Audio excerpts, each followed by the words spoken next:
আমরা যারা ছাদ বাগান করতে পছন্দ করি তাদের কাছে তো এক একটা গাছ মানে তাদের এক একটা ইমোশন। তো আজকে অনেক দিন থেকে প্রায় 6 দিন পর্যন্ত আজকে অনবরত চট্টগ্রামে বৃষ্টি হচ্ছে। বৃষ্টিতে ছাদের গাছগুলোর অবস্থা অনেক খারাপ। এতই বৃষ্টি হয়েছে যে গাছগুলা অনেক গাছ পচেও গেছে। আমার এখান দিয়ে বেগুন এই ইয়েটাতে বেগুন গাছ ছিল, বেগুন গাছটা পচে গেছে। এই যে গাছগুলোর অনেক খারাপ অবস্থা।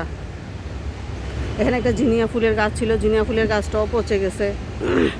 যেখানে বেগুন গাছ আছে, শশা গাছ, একটা শশাও ধরছিল, শশাটা মেবি আর হবে না, নষ্ট হয়ে গেছে।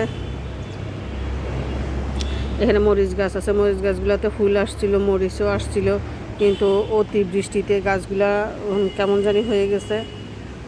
এই যে এখানেও বেগুন গাছ আছে, বেগুন গাছগুলোতে বেগুন ধরছিল, কিন্তু বেগুনগুলা পচে যাচ্ছে। এখান দিয়ে পুঁই শাক গাছ আছে, আর একটা লাউয়ের চারা লাগাইছিলাম, এখন শিকড় সরে গেছে, মাটি থেকে শিকড় সরে গেছে। এই যে ওইখানে একটা বেগুন গাছ আছে, বেগুন গাছে বেগুনও ধরছিল। আর এটাতে বেগুনের চারা বসাইছিলাম, কিন্তু এখন আর নাই, পচে গেছে।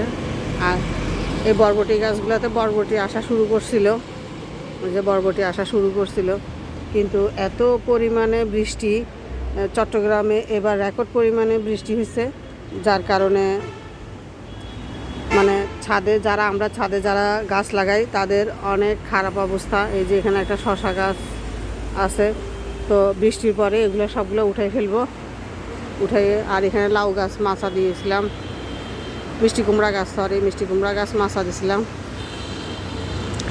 বৃষ্টি থামলে তো এই গাছগুলো উঠে ফেলবো, উঠাই এখানে অন্য গাছ লাগাবো।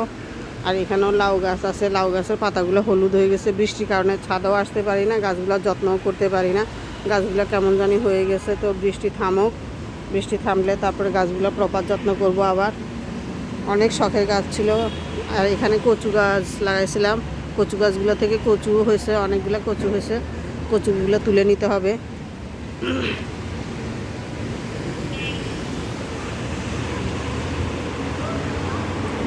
আর এই যে এগুলো ঢেঁড়স গাছ, এই যে ফুলগুলো সবগুলো পচে যাচ্ছে।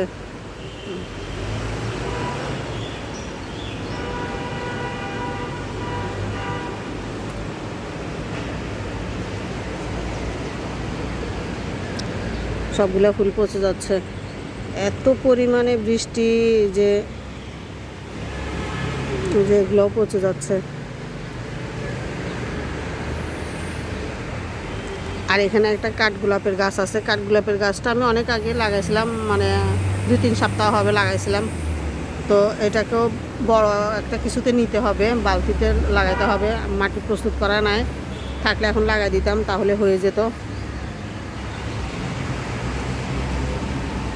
আর এই যে পর্তুলিকা গাছগুলো তো না পানি জমে নাই, অবশ্যই এগুলোতে আমি এবার বড় বড় করে করে দিয়েছিলাম, ছিদ্র করে দিয়েছিলাম, যার কারণে এখানে আর পানি জমা হয় নাই। আসলে আমরা যারা ছাদ বাগান করি তাদের তো একটা ইমোশন, একটা গাছের নষ্ট হলে তাদের যে পরিমাণে কষ্ট লাগে সেটা আমরা যারা ছাদ বাগান করি তারাই বলতে পারবো। আর এই যে আমার রেইন লিলি গাছগুলোতে সবগুলো গাছে কলি আসছে, এখান দিয়েও অনেকগুলো রেইন লিলি গাছ আছে। এই যে রেইন লিলি আজকে হলুদ কালারের ফুল ফুটছে, আর অনেকগুলো কলি আছে, এগুলো হয়তো বা আগামীকাল ফুটবে। এখানে বিভিন্ন কালারের আছে, হলুদ কালার আছে, গোলাপি কালার আছে, যে গোলাপি কালারের কলিও আসছে, সাদা কলিগুলোও আসছে। তো বৃষ্টির দিনে আমরা যারা ছাদ বাগান করি কার কী অবস্থা ছাদ বাগানের একটু কমেন্ট করে জানাবেন। আমার বাগানে তো এই অবস্থা, সবাই সবার বাগানের আপডেট দিবেন।